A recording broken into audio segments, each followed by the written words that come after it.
Okay, so I haven't told you this story yet. Oh? Because I want your reaction. Tea gang. So I went to a show. Oh, yeah. On last Saturday, yeah, because I was supposed to be in Mexico, but obviously fella's health issues and all that other stuff. So I ended up going very last minute to a show. Our friend Lindsay had a show, a live podcast show in Liberty Hall, right? So I don't know if you've been to Liberty Hall. No, I've seen it.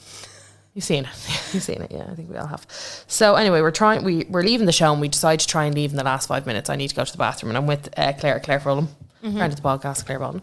So I'm with her and we decide to leave 5 minutes early, but I'm like, need to run to the Jacks. So I leg it to the Jacks, that's all well and good. Now, I just want you to remember the outfit. So the outfit is like pair of jeans. I had my Doc Martens Sinclairs on, which are platform Doc Martens. Okay.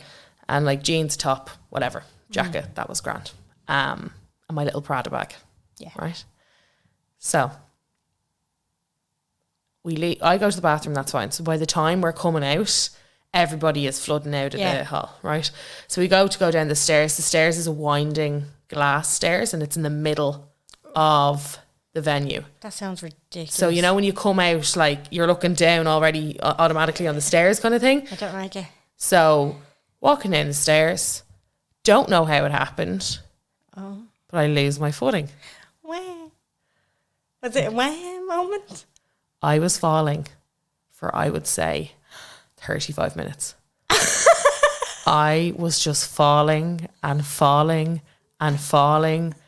And I don't know how, but I think I was so terrified of like my bag getting fucked that I like sacrificed myself. Yeah. So I was front. I wasn't like I didn't fall back. No, I missed a step or my foot like, and you know them Doc Martens, they're big L boots like. Yeah. So I must have just like I missed a step, but then the platform, do you get me? You know when you're like there's steps and then a platform, steps and a platform. So I like fell down the steps, hit the platform, kept going. Oh God! All on my front. All on my front. On your belly, like on my belly, like belly flopped down the stairs. Like the yells out of me, Claire said, were fucking through the roof. It was less of a Waluigi moment and more of a like, what the fuck is happening? But please also remember that the show was just finished. So every single person, the fucking security guard running up the stairs, every single person is staring down at me and I'm literally like, wow, Luigi. The whole way. I'm not, but not even that. So this gets better. So as I was falling, somehow my boot got trapped. You know the handrail? Yeah. You know where it goes handrail, steel thing, glass panel, gap, stair. Yeah. My boot got stuck in between stair and glass panel. So like my leg is trapped at this awkward angle. I'm there flailing around. So at some point, obviously, I hit off the stairs so much that my fucking boot got trapped. I mean, this wasn't just a fall. My whole knee is fucked. I've bruises all over my body, all over my ribs. Yeah. And it was honestly one of the most terrifying, one of the most embarrassing things that have ever happened to me. But I just had to share it with you guys. Because as a survivor... Yeah. You know, I'm a survivor. You're a survivor, it was embarrassing, but, you know, I have to admit it, accept it, and then I have to move on. It's great entertainment for the rest of us, though.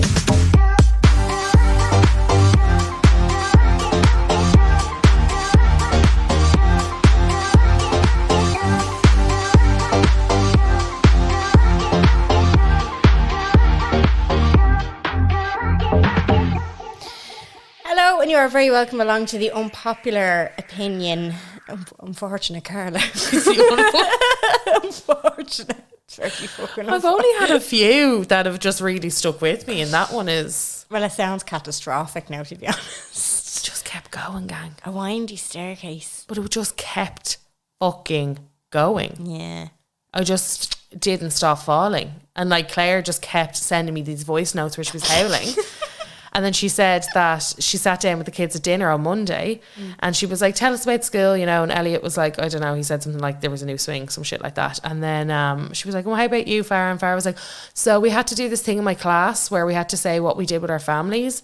And I said I spent Saturday night, and she always does this American accent with Farah. Yeah. She's like, so I said I spent Saturday night with my uncle who was minding me because my mum went to a show with her friend and her friend fell down the stairs. So somewhere in fucking Marino, there's children in a primary school laughing at me. Yeah. But also, all I could think, I had a dream that night that there was a video of me falling down the stairs on Total Live. And there probably is. Well, I mean, I'm not I would gonna. have whipped out the camera. I'm not gonna promise that I'm not gonna like ask for the CCTV and say that I was there and I got robbed and I need the CCTV TV. specifically on that staircase, specifically straight after the show, and circulate it somewhere. Probably, I wouldn't go for Total Life, even at that depth of pettiness. I wouldn't with Total Life. Yeah. I'll circulate it somewhere. Great, that's good, thank you. I mean, better to get these things out there so that nobody just surprises you and goes, hey, guess what? And like the security guard was like, you're okay. And I was like, ow, ow, ow. It was absolute carnage. I thought my thumb was broke. I thought my knee was broke. Like I was limping. Very bad. Like I would have forgiven myself if I was in heels, but I wasn't. I was in flats. Yeah. Do you know? Now, granted, boots, big ones, but like And you did say you had a good few fizzy drinks. I had a few. Yeah, I had a couple of beers. Yeah, Yeah. but I just went. I mean, You were due one.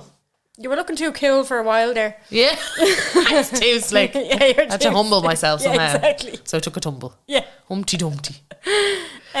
This episode is brought to you by... No, it's not. We fucking wish. Any sponsors out there? Wink, wink, cling, clink.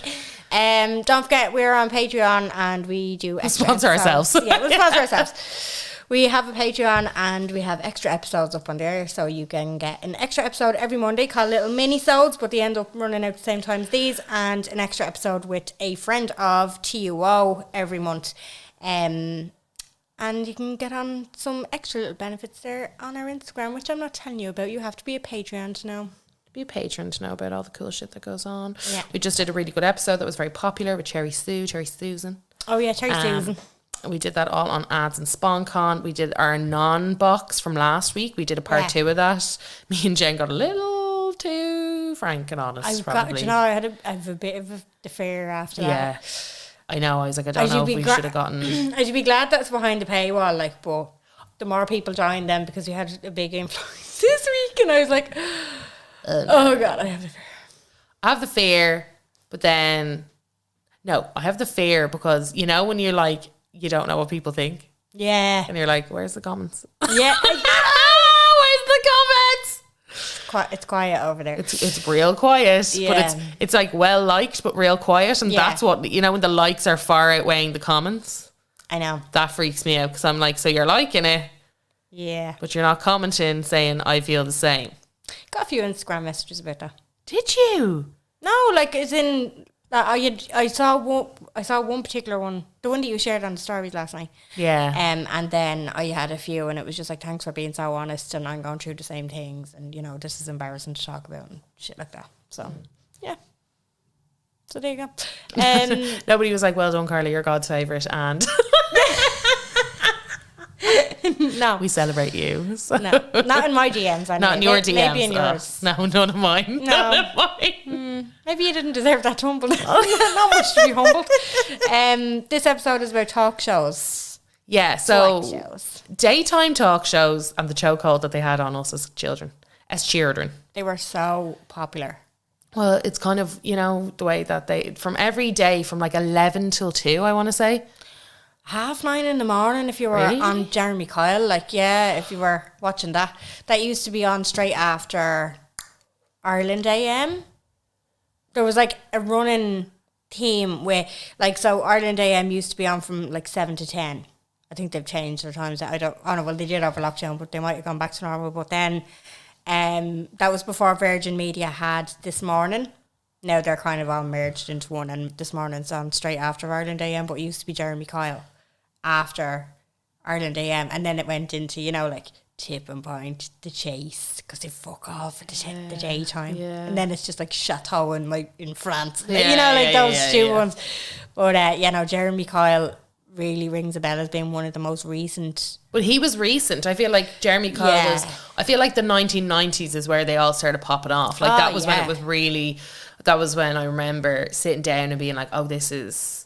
I shouldn't be watching this." But I No. didn't understand what was going on. No, it was. Do you know what? It was more back then it wasn't, because I texted you last night and I was saying about Jenny Jones and you were like, "Who the fuck is Jenny Jones?" Yeah. But all of these shows were just so mental back in the day. Jenny Jones was one of the first ones. So Jenny Jones is a comedian, an actor, Yeah, and I a didn't know singer. she was a comedian. So when I was looking her up, and a singer. Yeah, she was a Praise jack of all. Jesus. She had she was, what did they call it? The magic tree or the spell. I can't remember what the fucking phrase is for.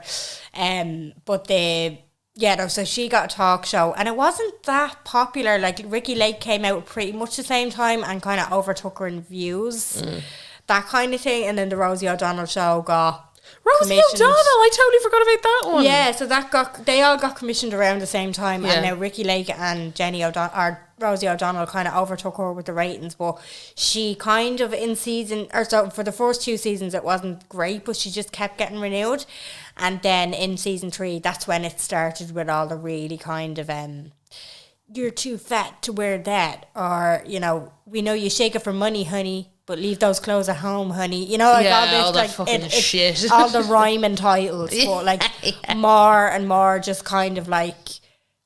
And when you look back at them now, they're so fucking misogynistic.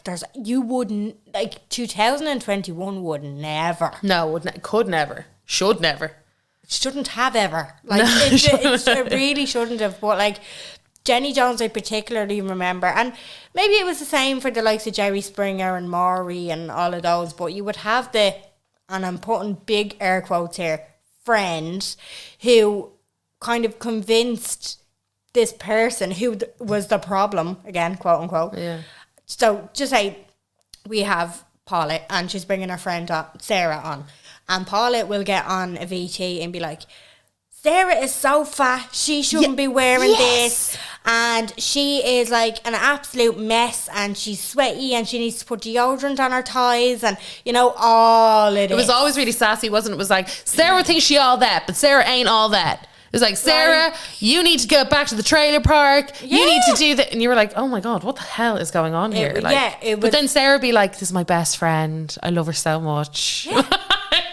Well, like there was a good few of them, and fair fucking play to them. There was one last night, and I can't remember what their names were, but like, she came on and she was like, I don't know whatever her name was, but she was like, she need 2 bras. She need one for the front and one for the back. rolls in the back. Yeah, and you know what? Like saying just how, and like when she came on the stage, she wasn't big. And even if she was, why the fuck would you be saying Yeah, that? on public TV. Now, I do feel like there was an element of, we can get on the telly, lads. I think for some things, back then it was such a rarity, wasn't it? Like, Yeah. I don't, they used to always bring people there on like false pretenses. Yeah, definitely. And the producers like would really kind of like, I felt bad because when I was doing a bit of research into this, like, I do feel bad for a lot of the hosts for getting a lot of the flack that producers did behind the scenes. They were just told how to act and how to get good ratings. It was so competitive back then, still is. But I think when it comes to those storylines, like first of all, the 90s, like fat people didn't exist in the media in the 90s. It wasn't something that anybody wanted to know about or think about or hear about or anything like that.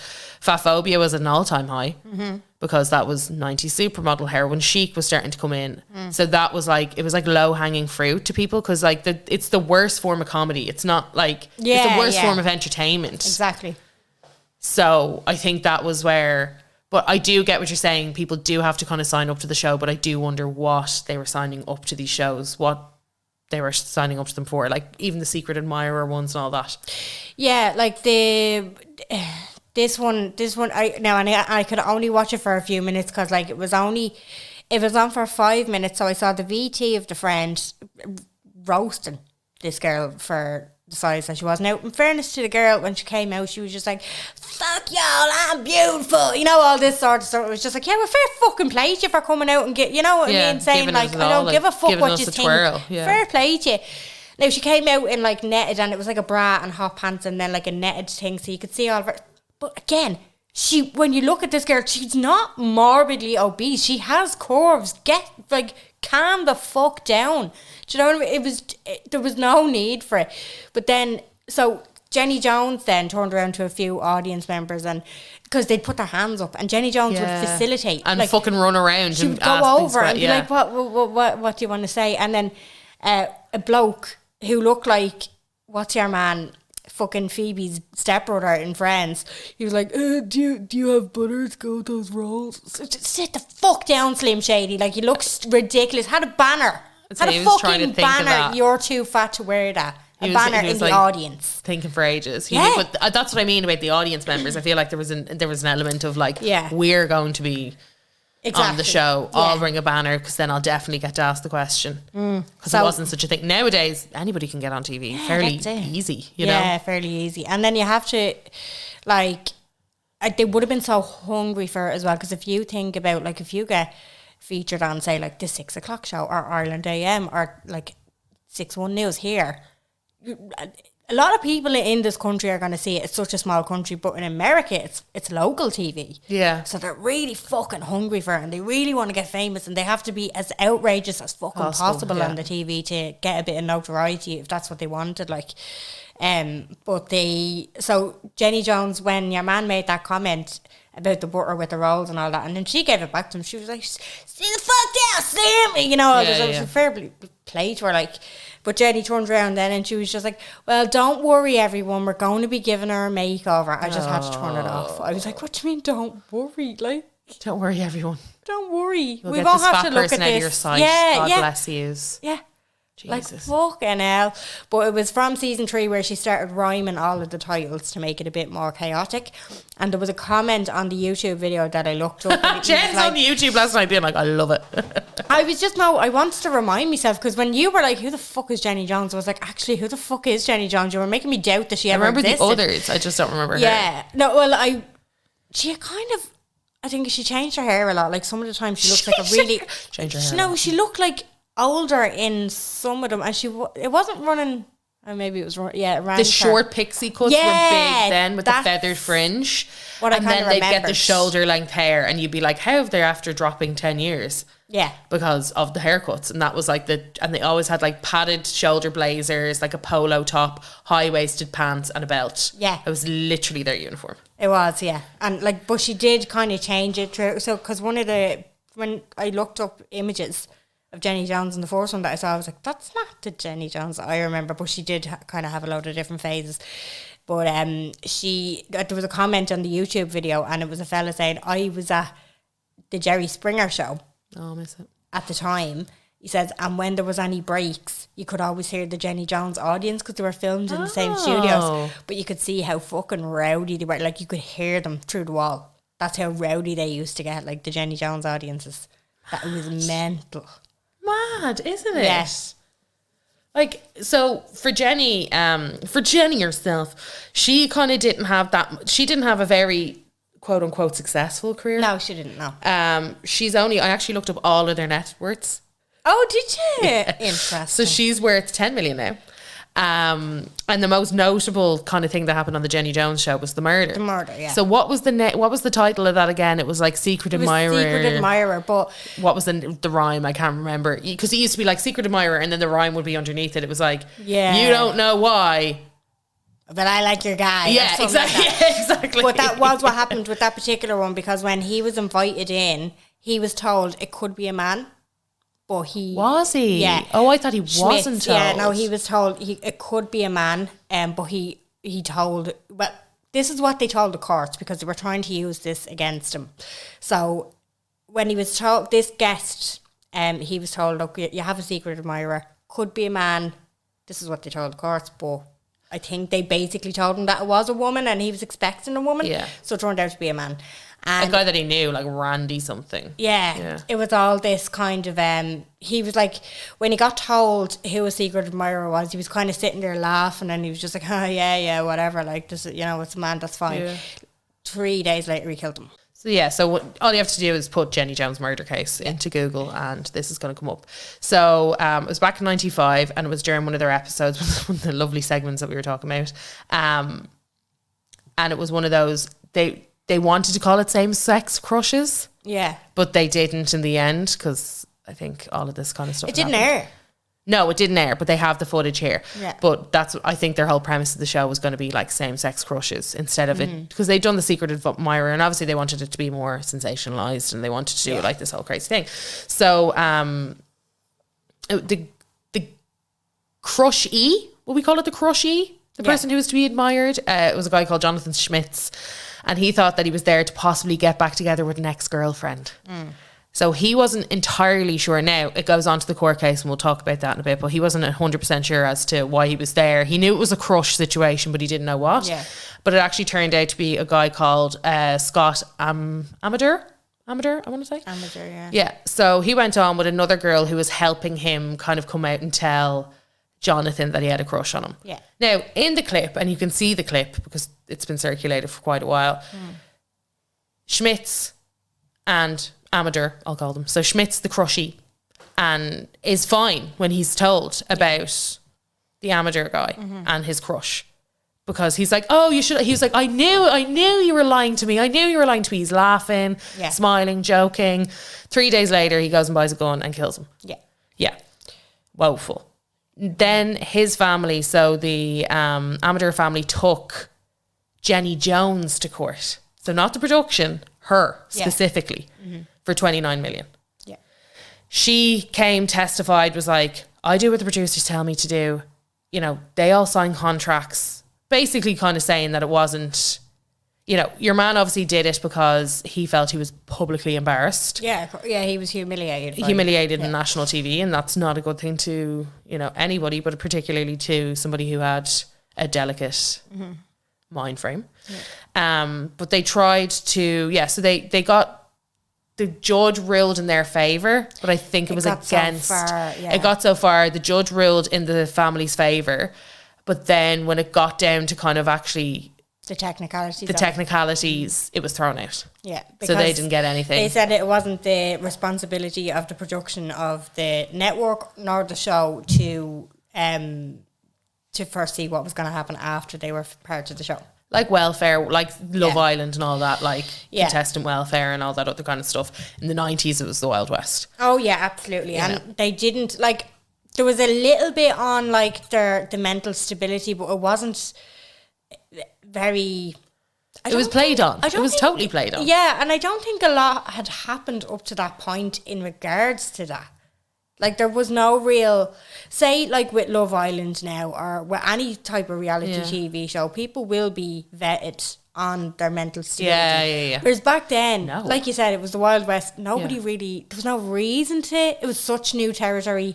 It just didn't. There was a little bit on, we knew he was mentally sound. Yeah. There was, like, we have proof of that or something, but it wasn't, like... If they had a way to exploit you, they would. And that was just the way that it is. And to this day, producers are still exploiting people. Yeah. They just have to be more clever at how they do it. They do. I mean, one example would be the Jeremy Kyle show these days. Yeah. Do you know what I mean? Like, there's a far... Like, Jenny Jones wasn't cancelled over that. That went on for many seasons afterwards. I think it was only a year, maybe, Jen. No, it was like, that wasn't ultimately the reason. That wasn't the reason, but I think... No, it went on to 2003. That show, yeah. They were threatened to cancel, I think, 2 or 3 years before that, but then they ended up getting an extra 1 or 2 years. It ultimately didn't come down to that being the reason why they were cancelled, though. Yeah. They went on for quite a few years, like, but whereas nowadays, and with all of the stuff that, like, I suppose the responsibility on the network and the shows, and like when the suicide happened after the Jeremy Kyle, that show cut clean off. Yeah, that was Do it. You It know was what like, I mean? you won't be seeing this Whereas again, God if bless. that Yeah. happened with Jenny Jones these days, again, it would have been cut clean off. Yeah. But that went for a good few years after that. Yeah. See, this is where it's, so Jenny went and actually testified at the case, and she was like, he knew it could have been a man. We were very clear about, you know, she was just kind of like, he knew he was coming on TV. He knew what the repercussions were going to be. You can't blame us. Yeah. And I do see the logic in that, because I think back then there wasn't any of that. I don't think it's Jenny Jones's fault. It's not Jenny Jones. The TV show, yeah. The production company, yeah. But it's not as if they went and wrote their own scripts here. It was tacking a famous name onto a lawsuit to obviously get the best results possible. Yeah. When you're a victim's family, obviously you want to do that. Yeah. But I don't think it was. No, and then as well, you can't foresee what's going to happen. No. And especially when you see Schmidt's reaction in it, and he's like, I knew it, you should have told me, you know what I mean? Like, he was acting all coy, like it was fine. He was just like, Jesus, this is gas. To then shoot him 3 days later was like nobody. He is out now. Yeah, he got out in 2017. Yeah. So that was kind of like, basically she never really kind of became the Ricky Lake or the. But she wasn't to begin with, I don't think. No, it was wasn't. more I don't know, it was just a bit more icky, the Jenny Jones show, rather than Ricky Lake, or, you know, you had you had your likes of Trish. I think Trish. Trish, I loved her. I just call her Trish. Trish, you know, Trish, drop the Bo Selecta used to do Trish. Yeah. Bumble squat. Get them rice and beans. Rice and pea. So fucking weird. Yeah, so Jenny Jones, if you're looking for Jenny Jones, she now has a very famous YouTube channel. Oh. Called Jenny Can Cook. Oh, she's a cook now. She's a chef, yeah. It's called Jenny Can Cook, and she's on YouTube, and she has more than 1 million followers. Is she like subscribers? She still hasn't aged a day, I bet you. No, she's like got brown hair now. She's like Martha Stewart. Yeah. Brown hair. It's all very, like, you just wouldn't put two and two together, like, especially me, who didn't know who Jenny Jones know was, who the fuck she was. Yeah, because I don't remember that show at all. Do you know? No. Yeah, no. I remember a lot of others, but not Jenny Jones. Yeah. I dabbled in a bit of Ricky Lake. I found that a bit boring. So Ricky Lake was a little bit different because she was an actress before, and she kind of, her claim to fame, her big rise to fame was Hairspray. Oh. Yeah, so she was an actress in Hairspray. So I think this is what I mean by, with Jenny Jones, the producers kind of did one personality. With Ricky Lake, she was already well known. Yeah. You know, so they kind of had Ricky on, and she, like, first of all, Ricky Lake is beautiful. Gorgeous. Oh my God. Yeah. She is so attractive. Mm-hmm. And you know, I was looking back and I was like, they dressed her so old. Such 90s, isn't it? Like, yeah, you're like, oh my God, like the feathered fringes, they've a lot to answer for. Yeah. But they dressed her so old. But yeah, so she was an actress before she was a talk show host. Yeah. Like the big things that you remember from Ricky Lake was like Ricky. Yeah. Yeah, because they tried to do like the Jerry, but then like they did the Ricky kind of, you know, shout. Hers were always more boring, you're right. She kind of did health, wellness and sensational bits. She tried to do a little bit she tried to make it a bit more substantial, I think. That's the word I'd use, substantial, or a bit more credible, I think. Yeah. And I think that was kind of the problem back then, where you're fighting for, but she had that audience before because it was like, oh, an actress is doing a talk show. That's crazy. Mm-hmm. And people liked that because she had that little bit of notoriety beforehand. Yeah. Like people loved Ricky Lake. I think everyone did, and I think you forget how young she was when she was doing it. How old was she? She was in her 20s. Fuck. Yeah. So like, as I said, she was an actress before she was a talk show host. Now she does a lot of stuff on hair loss awareness. Okay. So something that she always struggled with, alopecia, her whole life. You might have seen her plenty of times with a shaved head. Okay. On different talk shows. She was on Oprah and everything. Yeah. Was she? Yeah. My mic just took a spin. Yeah, so you might have seen her kind of around. You'll know her with the shaved head when you see it. Okay. You just wouldn't maybe put two and two together. Maybe, no. Yeah. Let me look up images, sorry. Okay. You see her? Not with the... Oh, yeah. No, I don't remember seeing her like that. Do you not? No, I don't. No way. She is stunning, though. Yeah, she's so beautiful. So she does a lot of stuff around that. She was 18 when she did Hairspray. So she does a lot of like, so she was very young, and she's kind of like, she kind of did it for the years that she could do it, and then she got the fuck out of there, do you know? Yeah. She's worth 25 million. Wow. So she's laughed her way to the bank. But she's done a ton since. So she's done loads of like mammy stuff. Do you know that kind of way? Like women's health issues is what she calls it. But she's done a lot of stuff on like pregnancy. Okay. She did a documentary where she recorded her birth. Did she? Yeah. Okay. So she's done lots of stuff like that. But she's directed a ton of different documentaries. Okay. Like a lot of different documentaries. She's such a household name as well, though, isn't she? Yeah. Well, I think she's big in America. She's one of those that like America won't ever. Like Twink. Oh God, she's the twink of America. Absolutely, Jen. Absolutely. 100%. Yeah. But yeah, so she does a lot for hair loss awareness. She does a lot on that kind of documentary front. Women's health issues. She's been on Oprah. She's been on plenty of other talk shows now talking about like her experiences as a talk show host, and she's used her profile to try and kind of, Yeah. I suppose, set up this new career for her. But at least she's giving back. At least she's doing fucking something. Yeah. Yeah. No, she is. Yeah. Yeah, she used to do episodes like Players Get Played. Yeah, I loved this. I like when you were a kid and you were watching them, and it was always like either summer holidays or It's in. the height of drama. It wasn't It was without the internet, do you know? Yeah, you were like, oh, Didn't understand politics, so couldn't get your drama from the news. Got it from Ricky Lake and Jenny Jones. Jerry Springer. We can't not mention Jerry. Jerry is worth the most out of any previous talk show hosts.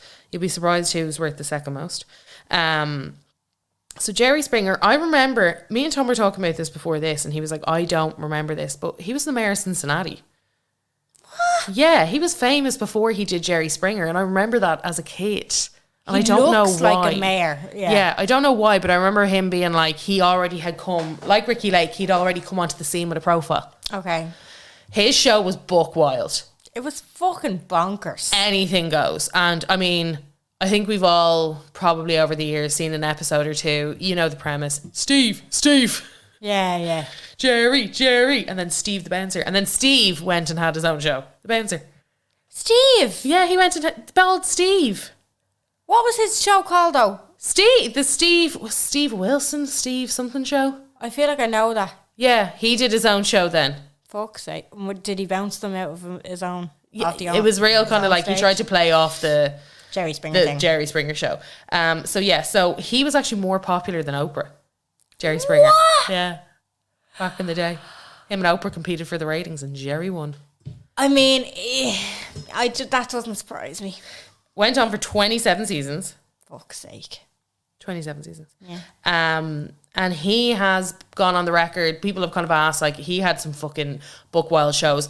They incited violence. They always wanted people to scrap, and they used to do those storylines where it would be like, I'm sleeping with your baby mama. And it'd be like, oh, well, guess what? Here's your baby mama now. You know, and it was always, the lads would always start fighting. They loved that. They'd let it get so far. And then Steve would come in. Yeah. And everybody would be like, Jerry, Steve. Steve would come in, always break it up, and it was always like the ominous figure of Steve in the background. Yeah. Steve the Bouncer with the bald head. I remember not liking it as a kid. It was too much for me. It was just anarchy, wasn't it? Yeah. It was a too bit much fighting. It was a bit too chaotic. It was a bit too overstimulating.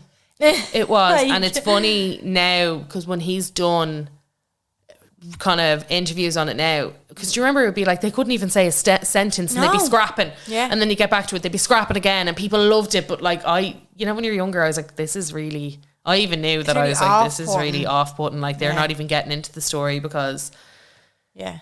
they have They're to run just in every scrapping. 2 seconds because they're scrapping. But it was like, were they, I don't know if this is offensive to say, were they trailer trash? Most of them. Most of the not contestants, but the guests on the show, like. I mean, a lot of them were from like low income families, or like there was a lot of trailer park kind of people on. Yeah. I feel like it's like, I hate the way people are like, you know, trailer park trash, and I'm like, it's how they live their lives. Do you know what I mean? It's like how Yeah. people survived. Do you know, it's not their fault a lot of the No, time, but there I was know, a lot of yeah. there was a lot of low educated, poverty stricken families that went on shows like this. Yeah. I'm not entirely sure if they got a payout. I'm not entirely sure what they got from it. But I suppose with, again, being on a show, any kind of notoriety comes a bit of wealth. Yeah. A little bit of wealth. But Jerry's done very well for himself. He has said, people have asked him, like, what was, like, the worst... and you forget the storyline. So he had the Ku Klux Klan on. And there was a riot. Yeah, he had a Ku Klux Klan on the show. And he was like, there was a whole riot. Like, everybody, the audience just got up. The Klan, the whole show, like, it just went buck wild. He was like, that was the most sensational, like, Did thing that happened. air? Yeah. Fuck. Yeah, fully. Did they get on, like, as normal people, or were they in uniform? No, I'm pretty sure this was a storyline, Jen. Like, this was something that they were like, yeah, let's see how the Klan gets on. Fuck sake. It was mad. Yeah, so he has said that was the wildest. It was a full-on riot. He was like, it was a riot in the studio, like a full-on riot in the studio. Yeah. I'm not one bit surprised. No, there was no, like, he was like, it's just whatever. Then he went on to do America's Got Talent. He did the first 2 seasons of America's Got Talent. That's right. Yeah. And he was like billed as like who got taken over. It obviously got taken over then by Nick Cannon. Yeah. But he got billed as like a big name as part of the panel. Okay. Do you remember it was like Heidi Klum for some reason? Yeah. Simon Cowell. Fair. Jerry Springer. Piers Morgan, yeah. So weird. Yeah, so bizarre. So he did that for a while, and then he does Judge Jerry now. What? Like Judge Judy, but it's Judge Jerry. Is he Judge Jerry? He's Judge Jerry now, yeah. And they have him the gown with the gavel? Ah, stop. Yeah. He just loves the drama, doesn't he? He was just made for it, and I think that's it. He kind of was a politician. Yeah. And then that wasn't that very, obviously, that successful, but people love that, don't they? They're like, oh, a face that people know, and he has that look about him. Yeah, he looks mischievous. He looks like somebody that people will kind of follow, but they're not sure why they're following. Yeah, that's good old Jerry. Yeah. So that was Jerry. He's the most successful TV talk show host, daytime TV sensational talk show host of all time. I'm very surprised it's not Oprah. Yeah, it's funny. Now, I don't have much on the UK ones because I didn't have time. But this was one that I personally remember. These 2 are actually 2 that I personally remember that I'm not sure that everybody else will remember. But Sally Jessy Raphael. Oh, yeah. Sally, the Sally show. Sally show. Short red hair. Yeah, so she started off with a totally different serious show, and they didn't give they were like, no, we're going to be like a Jerry Springer or Ricky Lake or whatever. Right. You're going to have to get into the sensationalist topics. She's talked out a lot. She's done tons of interviews. You can just Google her name.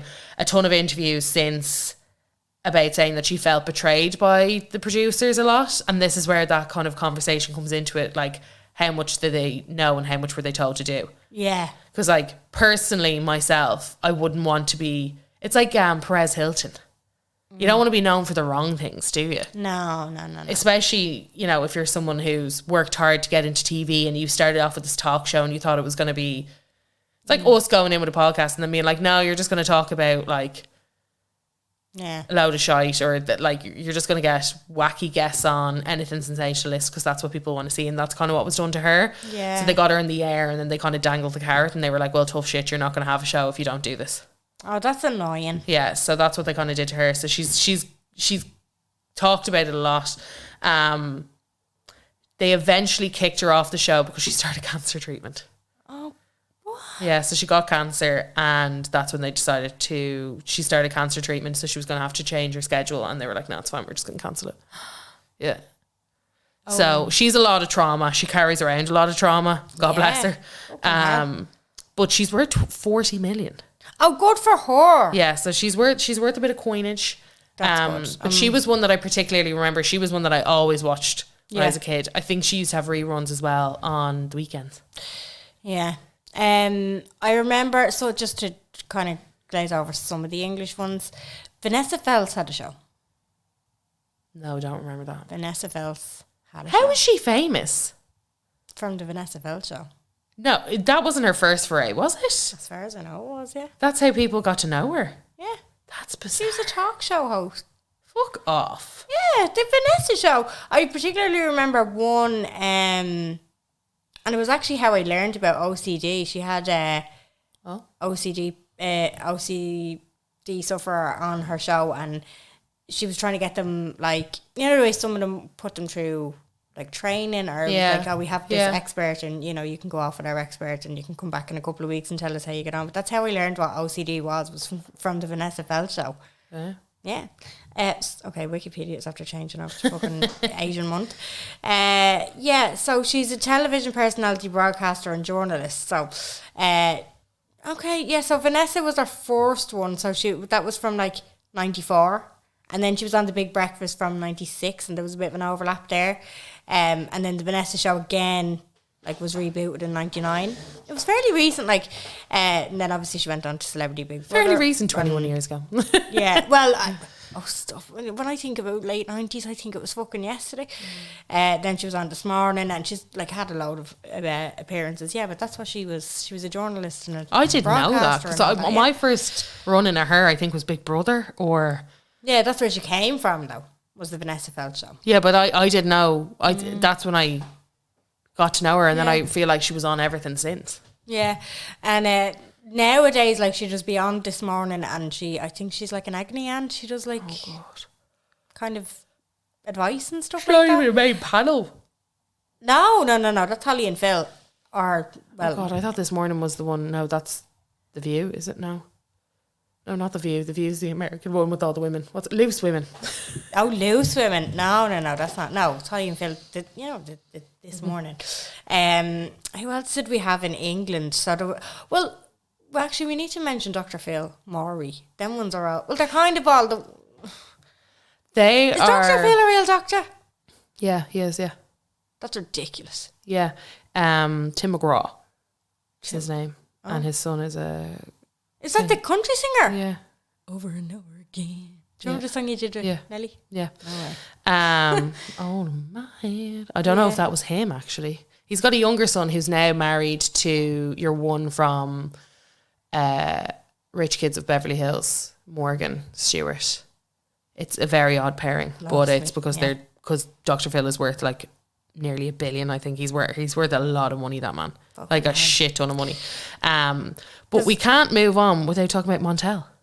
Yeah, so I don't think I've ever watched. I think I've seen clips. I used to love it. I didn't understand what was going on. It was a bit more of a serious one. It was, It was more deep and emotional on Montel, wasn't it? Yeah, it was real, like they tried to get, you know, different kind of stories out of people. But that was 17 years he was on.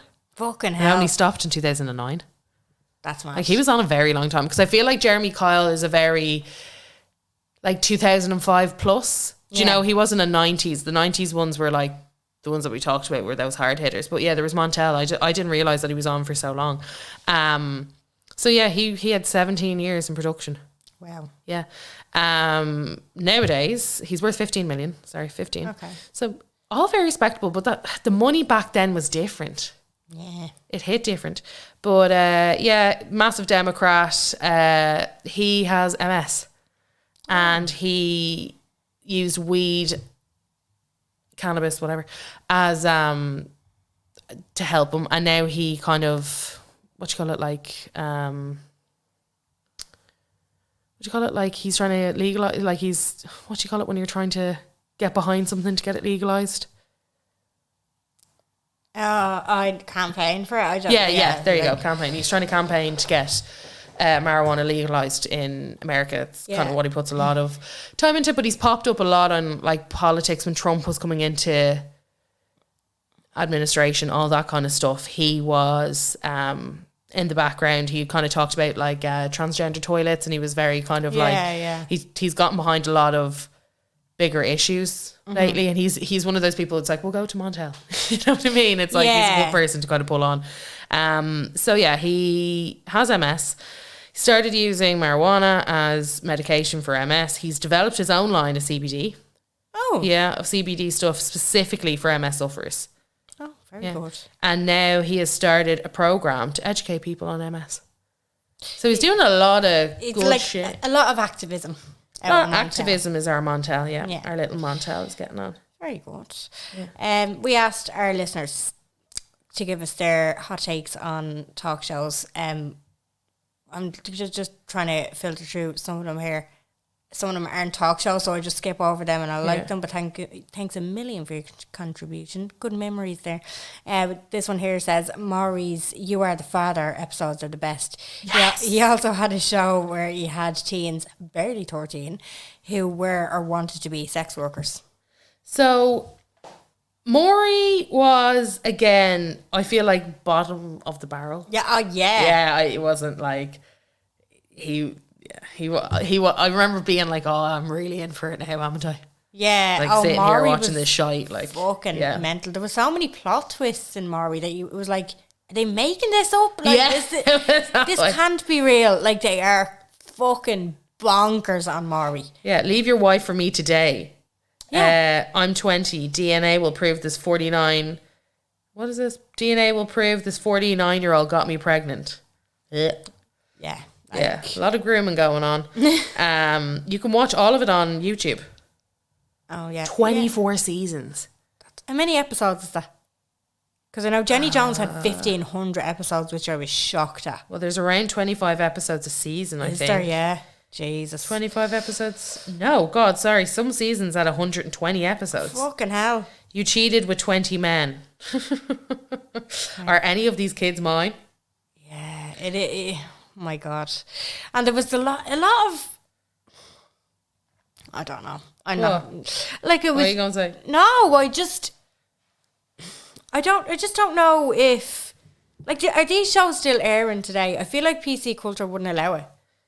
Some of them, I mean, Maury is, yeah, Maury's still on. Yeah. Like this one, My Daughter Is Lying to You, That's Not Your Baby. Great one. That aired July 16, 2021. Right, okay. There is an appetite for it. People know it's shit now, though. Do you know, people don't watch it being like, people are watching it because they're like, I'll watch anything. There's nothing else on. There's nothing on. It's real, like, maternity leave. Yeah. Do you know, it's real, like, isolating. Yeah. It's real isolating TV. Yeah. Did both women have babies with my son before he died? Where the fuck? The researchers are working overtime. They really are. I was going to say, how the fuck do they find these people? Or do these people... I'd love to see the letters or the submissions that come into these producers. But how do they have so many? And where are they from? Yeah. And what's going on? America's a big place. America's massive. America's a big, crazy place. But they have to fly all these people. Do you know what I mean? Yeah. It's a big... It's a big ask, Jen. It is. It is. It's a massive ask. I need a third DNA test. I can't believe I'm back. Oh, it's the reoccurring. Yeah, the reoccurring ones. Oh, hi, Maury. Sorry, it's me again. Yeah. No idea who the dad is. One more time. Apologies. Could you do this for me on the TV? It worked out really well. The last time. The last 2 times that I came on. That happened on Jeremy Kyle a few times. There was reoccurring people coming on because there was like another follow-on problem from the last time. And I love to follow on ones. He was like, but some of the titles on the Jeremy Kyle show was like, you took a shit in my fridge. Yeah. The Jeremy Kyle ones were in particular. I remember there being a family of travellers on the Jeremy Kyle, and that was that episode called You Took a Shit in My Fridge, and nobody admits to taking a shit in the fridge. Sorry, Google that right now. There was not an episode actually called You Took a Shit in My Fridge. Jeremy Kyle, you took a shit in my fridge. Sorry. Shit. The amount of incest on these shows. Yeah. The amount of brothers marrying cousins and cousins marrying other cousins and sisters and brothers marrying and half sisters and brothers marrying. I saw a clip on TikTok and I don't know who the talk show host. He's American. He's a fella and I think this is fairly recent. He's a white man, kind of like brownish hair, but I keep calling them contestants, but you know what I mean, the guests on the show, it was a father and daughter, and like he walks on, so she's already sitting there, she's already after been explaining the situation, and then he introduces the dad, and the dad comes out, and you know the audience reacts and all, and then they wear the face off each other. They love to do that. Do you remember they used to sit on each other's lap and it'd be like, get over here now. Get over here. Let me shove that tongue down your throat. The talk show host is just like basically, break it up. He was like, that's the most fucking disgusting thing I've ever seen in my life. But I was like, Jeremy Kyle I love you as a talk show host. That is fucking disgusting. Yeah, that's horrible. That you are horrible. Sit down. But that's what Jeremy Kyle used to do as well. Remember, he used to like put his foot up on the puff and the step and be like lean, "You're fucking disgusting." But that was his thing. His thing was to like, I can't do impressions, obviously. Yeah, but his thing was to be like, get involved. Yeah. The others were like facilitators. Jeremy Kyle almost was the show because he was so narky all of the time. Hated everyone. Hated every contestant. Never saw him smile. Yeah. No heartwarming shows there. Ricky Lake had heartwarming stuff. That's very true. So this is... Yeah, you can Google it because this is obviously not a visual podcast and I don't think there is any videos of this. Oh, wait, there is a video. Hang on a sec. Oh, of course it's going to play an ad for us, is it? This is pissing me off. Every time I go on to like an article or something when you go to play the video. Oh, play something else. It plays a fucking ad first. They're everywhere. Yeah. Here we go. I don't think I've ever, whatever Jeremy Kyle show has done, I don't think I've ever had to say that we're going to do a treble lie detector on whether one of you pooed in somebody else's fridge in their caravan. What did I tell you? You're all right, you're fine. It's fine. Don't worry about it. It's not like you're going to be sick when I say the word poo. Oh, dear God. It's not a storyline. Somebody Teresa, pooed in the hands fridge. up. Who's That Teresa? is total Put your hand horseplay. up. Good girl. I'm really sorry about this. I have to do this. Did you poo in the fridge? It's a question we asked. Oh, God, no. What? Just, I'm going to kill myself first. She said no. She was telling the truth. Yeah! Go on, girl! Oh, she didn't poo in the fridge. Fair play to her. But that was a whole episode. That's one that stuck out to me right there. You took a shit in my fridge.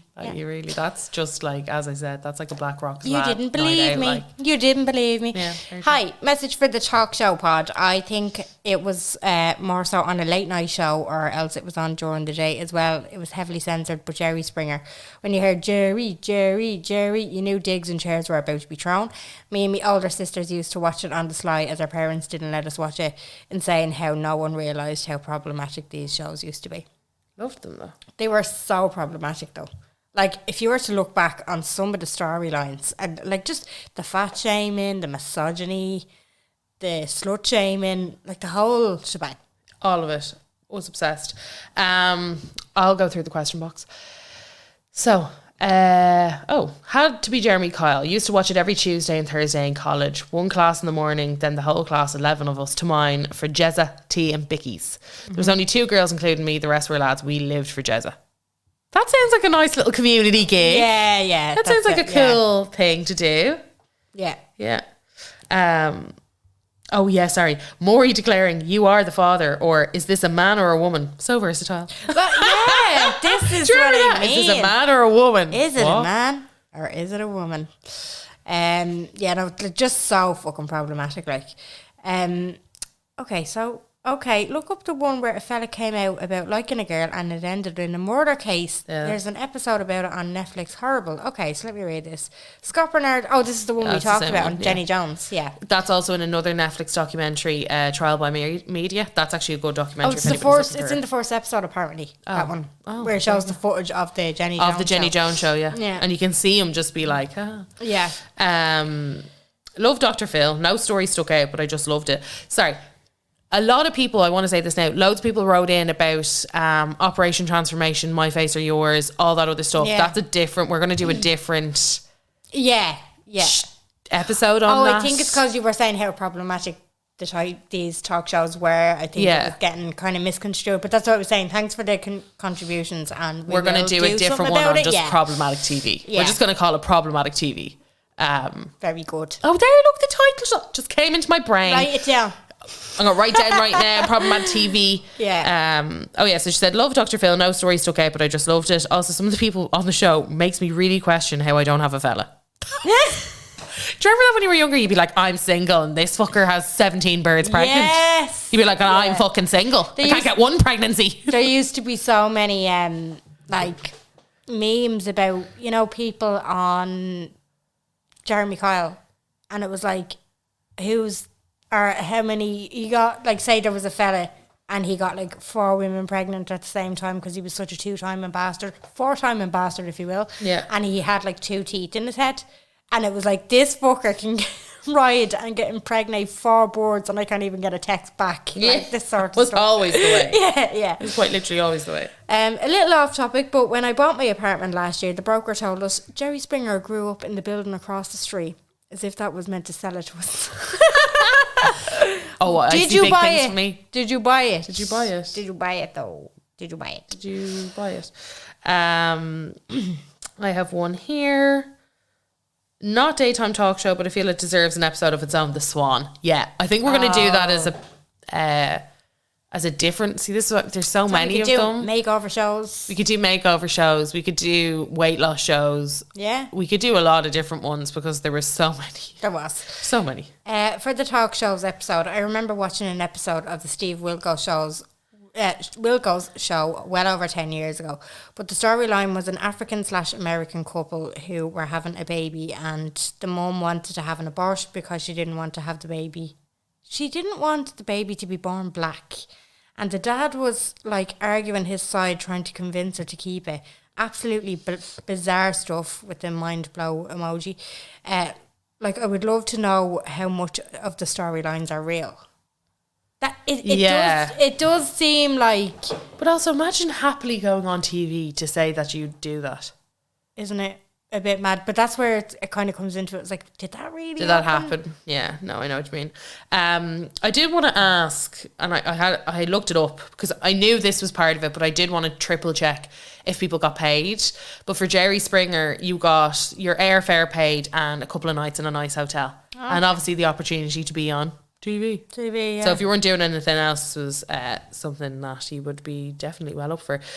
Jerry Springer then baiting each other on stage and the bouncers coming on. I always wondered, do you get extra money for fighting on stage or do you sign a contract? Oh, I'm sure you sign a contract if like for damages, but as I said back then, I'd say they were kind of lenient because they didn't think that anybody would sue.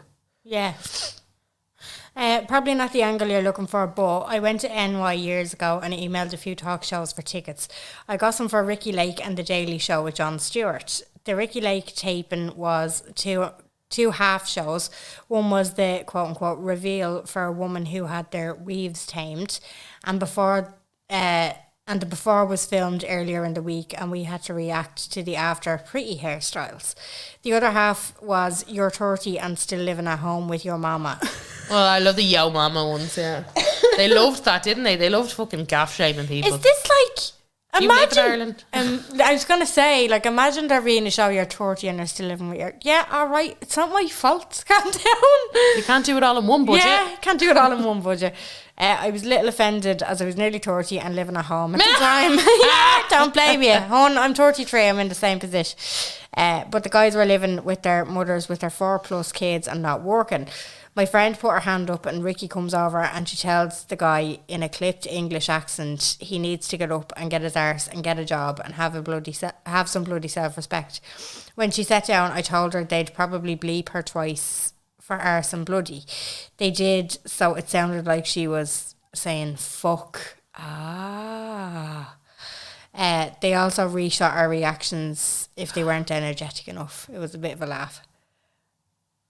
Mad. So I was supposed to go to Dr. Phil. I'm still emailed all the time by them. Really? To be a Poxy audience member. I'm like, nah, you could apply. Oh, what happened? We applied for a few and it was something that we really wanted to go to, and then we ended up missing it. I think we were in Vegas, or we decided to stay in Vegas. Some bullshit. Some typical bullshit from me and my mates. But yeah, I still have. Let me have a look. I think I got one like the other week. No way. Yeah, Dr. Phil. Yeah, Dr. Phil, season 20, October tapings. And where is it filmed? Thanks, Sharon Clinton at CBS. Someone knows me. Hey, Carla, come join us for a momentous 20th season of Dr. Phil. We are now reserving your seats for October. In accordance with safety guidelines, blah, blah, blah, blah. Before attending the show, a quick video test is required to check for internet connections and troubleshoot issues. This must happen before the show date. Oh, it's a virtual audience. Yeah. So look, guests must have a computer with a camera and stable internet connection. This will not work with mobile devices such as iPhones, iPads. Headphones, earbuds and a microphone are required. Audience website requires Google Chrome, whatever. There can only be one person per camera, have a well-lit area with a solid background, no artwork, furniture or windows behind you, and you must be 18.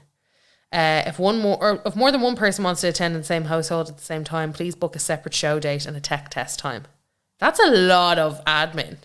It's a lot of admin, but you can do it from your home. So if you are off now for annual leave for the next 2 weeks, do it. It's a bucket list thing that you can do from your own sitting room, you mad thing. Yeah, because we missed it the last time. But yeah, I have these emails. Action required. Yeah, action required. Thank you for choosing the Dr. Phil show. This is just a friendly reminder that you're currently confirmed for yourself and one other guest on the 9th of the 11th, 2013. Oh, 13. Please reply by phone to confirm your reservation and make changes. Oh, can you get on to her? You're mad. Please remember that cell phones and cameras are not permitted in the studio. That's crazy. And Dr. Phil is located by the Blue Whale at 860 North Gower Street, Hollywood, California. Mad. You should plan on arriving between 8 and 8:15 a.m. Early arrival is recommended. Yeah, we were definitely in Vegas. I have one last one here before we go to our unpopular opinion of the week. On Daytime TV /chat shows, Ricky Lake is the first one I remember. So nostalgic. No one under 27 seems to remember it though. That and Jerry Springer, surprisingly, they were always on our TV back in the day, and we only had RTA 1 and 2. Remember, everyone used to go around school like saying Jerry, Jerry, Jerry every time there was a scrap. Yeah, Jerry, Jerry. Also, my best friend's first cousin was on Jeremy Kyle, and I can tell you the people are absolutely real on that show. Can't remember exactly what she was on for, but I think it was the standard DNA test stuff. My friend was Marto. Your one wasn't, though, because she had a shot of herself on the show as her Facebook profile photo. See, that's somebody who goes on it just for the notoriety. Like, nobody gives a fuck whose parent is who in a situation like that. They just want to get on the telly. I have an unpopular opinion of the week. Do you want to hear it?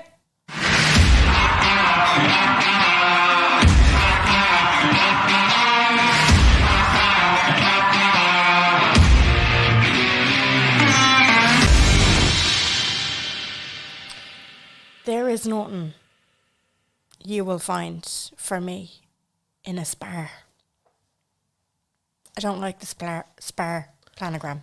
A spar is a shop that I go into and I'm like, nah. And you walk back out?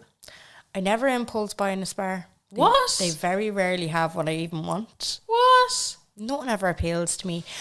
There was a spar in me where I used to work. There was a spar on that line of shops, and I'd have to go there for my little breaks or if I want a little snack. Like, you know, if I was like, oh, I'll go in and I'll get a Snickers or whatever, and I'd go in. Or there used to be specific like bits that I'd get from my breakfast, and then they did all the spars up. You know how like all the floors are black now, and it's kind of the exposed beams in the ceilings and all that sort of stuff. Yeah. They changed the planogram, and I don't like it. So I get a bad vibe when I go into a spar. I'm just like, this is giving me the ick. I'd far prefer a Centra. They're just more in it. Centra gives me the ick. Does it? Centra's the worst. No, it's not. Centra's rough. I get what you mean by Spire. Don't have a great selection. Londis is great. Spire don't have a great selection. What I found absolutely fucking bizarre. So you're going to like this because it only happened the other day. So Monday we went up the north to get Tom a few treats from the mainland. Oh, okay. You know the fucking way. And we went to Sainsbury's. Yeah. And in Sainsbury's, they now have Spar branded food. What? Do you get me? Why? So it was like, you know, the Spar, like tray. Spar like chicken curry. Fuck off. Spar guacamole. Spar like sour cream. I was like, who the fuck wants stuff from like Spar is not a... It's not, no. This is not what we should be aiming for. No, Spar is not like a thing. It's not a goal. No, it's not like... They shouldn't be making food. I'm They like, who's have- making that? yeah. The woman in the deli? And Who's making that guac? They have the same, like, ad that comes out at, like, the same time every year. All the trees are on display. No. That's their Christmas ad. I just remember, under the tree. No, all the trees are...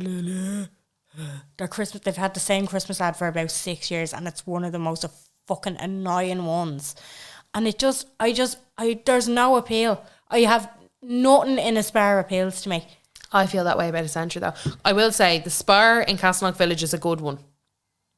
They have a good deli. The girls at the deli they've always been the same since I was a kid. Even they're good. Right. Their deli's grand. Do you know what I mean? Like, it's good, solid deli. Okay. I do recommend. I don't buy any Spar branded stuff. No, it's wrong. No. And you wouldn't go near, like, even the American cookies. No, you wouldn't go near it. No, you absolutely would not. No, you wouldn't.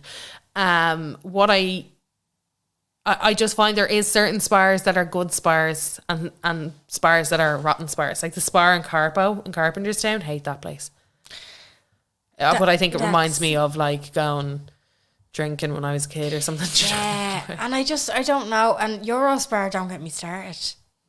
Right, we don't need a bigger. We don't need a bigger version of you. And then Gay Spar in town. Yeah.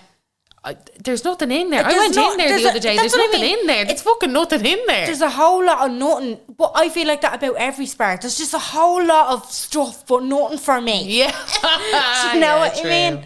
I do feel they don't have a multi-packet of cans of Diet Coke. They've only got the big ones. Do you know what I mean? Yeah. Like, whereas Londis has the Centra will have a multi-pack. Do you know? I'm just I understand. But I don't like Centra branded things. Whereas Londis branded things are good. They make a good coleslaw. Yeah. They make a couple of good stuff. No, I do like the stuff out of Centra. I will say I do. I find a lot more credibility in a Centra than a fucking Spar. Did you grow up near a Centra though? Was Centra your local? No, there's a shop up the road, and they constantly change the franchise. Like, it's been a Cost Cutter, it's been a Mace, it's now a Centra. It used to be just a family run shop. Like, yeah. Mace is the Mace is kind of, yeah. Mace is the one in Blanche Village is just. Oh my god, it gives me the fear. Yeah, reminds me of trying to buy smokes when I was 14. Yeah, all you get in there is the lot of it's the worst place. No, and it's just for the location, because you feel like you've heard of somebody winning the lotto in the village. Do you know what I mean? Yeah, I never thought of that. You always hear of Main Street winning the lotto. Yeah, never thought of that actually. That's why Main Street Blanche. You're like, yeah, I'll go there. I tend to be strategic when I'm buying. Yeah, when you're buying your lotto tickets. Sure, aren't we? More people should think like you. Huh? Yeah. More people should think like you. Yeah. So that's my unpopular opinion of the week. Do you have a stomper? I do have a stomper. Carla's Stomper of the Week. So this is a little different. And this is kind of like music that I read to that a lot of people have sex to. Okay. You're going to have to play it to let me in. But this is kind of stuff I have in the background. Do you know what I mean? I'm like, it's not. Is it elevator music for your No, head? it's not like elevator. It is sexier. Okay. It is sexier. It's called Seamless, and it's by a guy called Chris Gray. He does little TikTok things now. He's trying to get on the whole Charlie Puth hype, you know the way Charlie Puth is like, and then I just did this, and it's like, you just want attention. You know the way he does that? Whereas this guy is kind of. I feel like you're trying to sell it to me too much. Just play it. Do you want? Okay.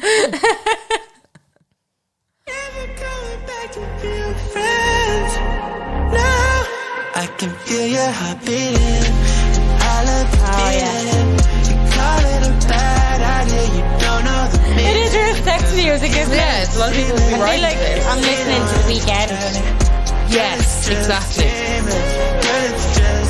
Oh my God, do you know what I just realised? No.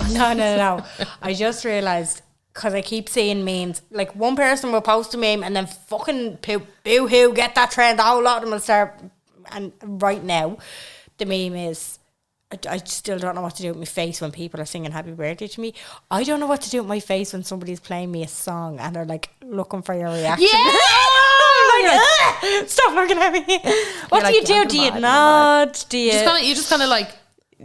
No, even that's embarrassing. The head nod. No, you just kind of. No. I don't know. I see producers in studios do it. I don't know. Like, what do you do? Channel inner Jay-Z. Because when you played that there, I was like, oh God, where's my look? But we do this every week and you're never awkward. I know. Sometimes you don't play it, though. You just explain it's my new thing. Yeah, well, with my dick, it's a lot easier. It's your dick, it's a lot easier. Beforehand, we were like, here's me phone. Yeah. This, You can hear I'm trying to explain. It goes into a D minor, and then it's Is it a piano? A Yeah. soft symphony? A violin? chorus. Yeah. But no, I wanted to see your reaction to see if you agreed with me. If it No, was I do agree. And sex I do. or reading music. I don't think I play music when I'm reading. I would find that a lot. I would Distracting. find that very overstimulating, yeah. I like it low and in the background. It would have to be very elevator-like. And it reminds me to take a pause. Oh, does it? Yeah, to reflect on what I read. Do you reflect on what you read? Do you know what I want to read? And I think we should do a book club on it. And I would like to get him on. State of Emergency by Richard Chambers. Yeah, let's go for it.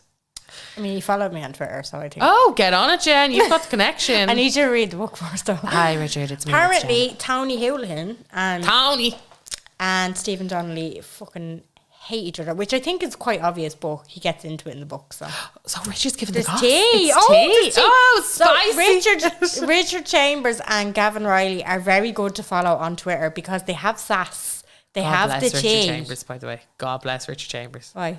Because it's like, hi, Richard.